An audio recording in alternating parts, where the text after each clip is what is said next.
Nenek moyang orang Madagaskar berasal dari Nusantara. Bagi sebagian orang, pernyataan tersebut mungkin terdengar seperti lelucon. Madagaskar, pulau di lepas pesisir timur Afrika, terpisah oleh Samudra Hindia dari Indonesia dengan jarak sekitar 8.000 km. Yang satu berada di Asia, sementara yang satu di Afrika. Bagaimana bisa jadi kerabat? Apa yang tidak mungkin? Bukan hal mustahil. Lautan dapat diseberangi. Di antara penduduk Madagaskar yang didominasi suku Malagasy, dikisahkan secara turun-temurun bahwa orang-orang dari Nusantara datang berabad-abad lampau dengan kapal ke Madagaskar.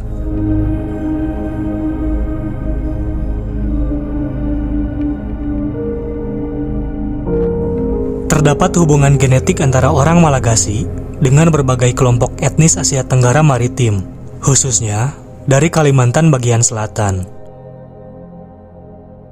Beberapa bagian dari bahasa Malagasy bersumber dari bahasa Maanyan dengan kata pinjaman dari bahasa Sanskerta, dengan semua modifikasi linguistik lokal melalui bahasa Jawa dan Melayu. Orang Dayak dan Maanyan bukanlah seorang pelaut maupun penggarap sawah kering. Sedangkan sebagian besar penduduk Malagasy adalah seorang petani sawah basah, sehingga kemungkinan besar mereka dibawa oleh orang Jawa dan Melayu dengan armada dagangnya sebagai buruh atau budak. Kegiatan perdagangan dan perbudakan Jawa di Afrika menyebabkan pengaruh besar pada pembuatan perahu di Madagaskar dan pantai Afrika Timur. Hal ini dibuktikan dengan adanya cadik dan okuli atau hiasan mata pada kapal-kapal Afrika. Budaya Jawa juga sangat mempengaruhi strata sosial di Madagaskar. Gelar Malagasy, Andriana, mungkin berasal dari gelar bangsawan Jawa kuno, yaitu Rahadian atau Hadi yang berarti tuan. Menurut kajian DNA mitokondria khusus, penduduk Madagaskar asli saat ini memiliki warisan genetik dari 30 ibu berbeda yang berasal dari Nusantara.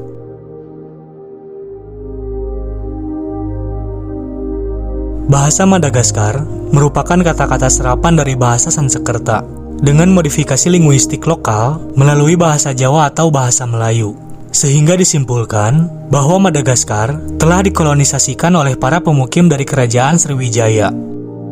Pada masa itu, Kekaisaran Sriwijaya meluaskan jaringan dagang maritim mereka.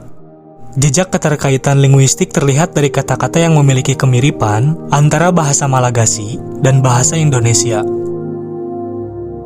Sebuah catatan Portugis menggambarkan bagaimana orang Jawa telah memiliki keterampilan pelayaran tingkat lanjut dan pernah menjalin komunikasi dengan Madagaskar pada tahun 1645.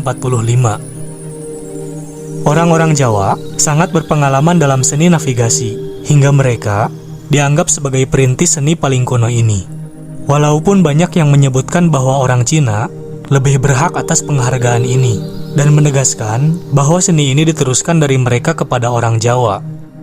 Namun yang pasti, orang Jawa lebih dahulu berlayar ke Tanjung Harapan dan menjalin hubungan dengan Pulau Sao Lourenço, Madagaskar, di mana kini banyak dijumpai penduduk asli berkulit coklat di pulau itu yang mirip dengan orang Jawa dan mengatakan bahwa mereka adalah keturunan orang Jawa.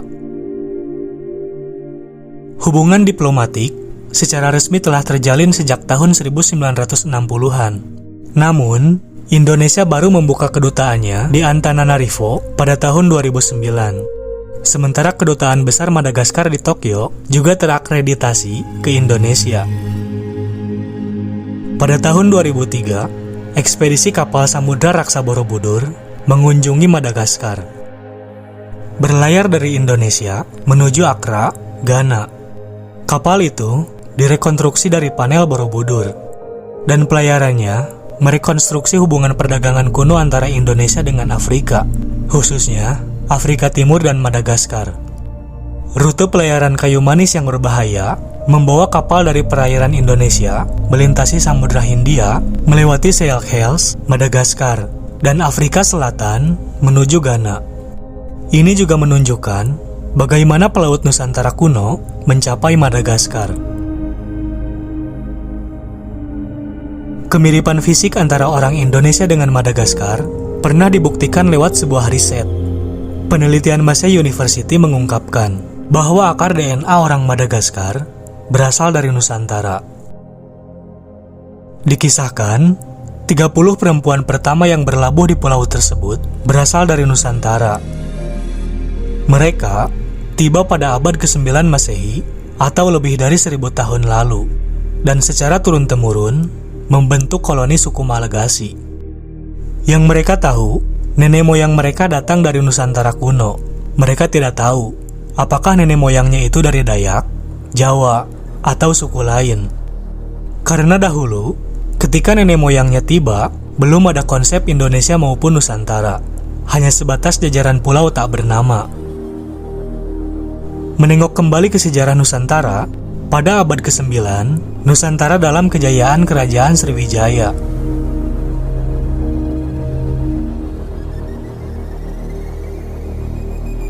Mulai dari makanan, tempat tinggal, hingga bahasa yang digunakan oleh orang-orang Madagaskar begitu familiar.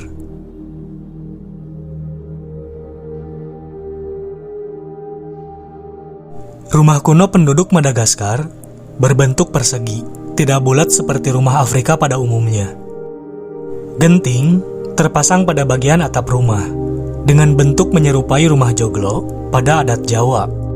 Rumah tradisional itu seperti menyiratkan arti penghormatan pada kampung halaman.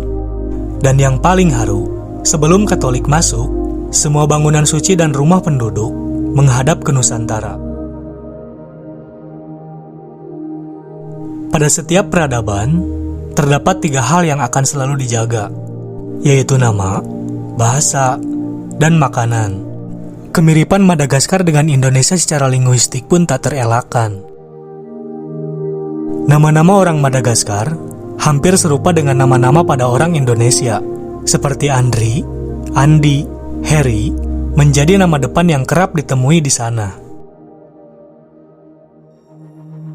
Dalam segala kemiripan dengan Indonesia yang paripurna, Madagaskar terlihat begitu mengagungkan Indonesia. Pada 23 April 2015, Presiden Madagaskar, Heri Rajaonarimampianina, menemui Presiden Joko Widodo dan meminta pembukaan kedutaan besar di Antananarivo. Meski Madagaskar menekankan pada aktivitas perdagangan dan bukan politik, ia tetap memiliki kaitan kultural dengan Indonesia. Bagi penduduk Madagaskar, Indonesia di atas segala suku, di atas segala perbedaan. Betapa imaji indah dan begitu mengharukan. Indonesia pun kerap mengulurkan tangan kepada saudara jauh di Madagaskar itu ketika diterpa kesulitan pelik. Kondisi dalam negeri Madagaskar memang rumit, dengan masyarakat dilanda kemiskinan yang cukup parah. Infrastruktur begitu minim. Di ibu kota saja, masih terdapat penduduk yang mencuci di pinggir sungai. Angka literasi pun begitu rendah, dan pertanian tak berjalan dengan baik. Dahulu, salah satu misi Bung Karno adalah menganggap mereka saudara, dan mereka butuh bantuan kita. Memahami Madagaskar berarti ikut memahami asal-usul leluhur kita. Seperti disebut Stephen Oppenheimer, sejarawan dari Universitas Oxford, Inggris, juga sejarawan lainnya, bahwa dahulu Nusantara dihuni oleh para petualang pemberani.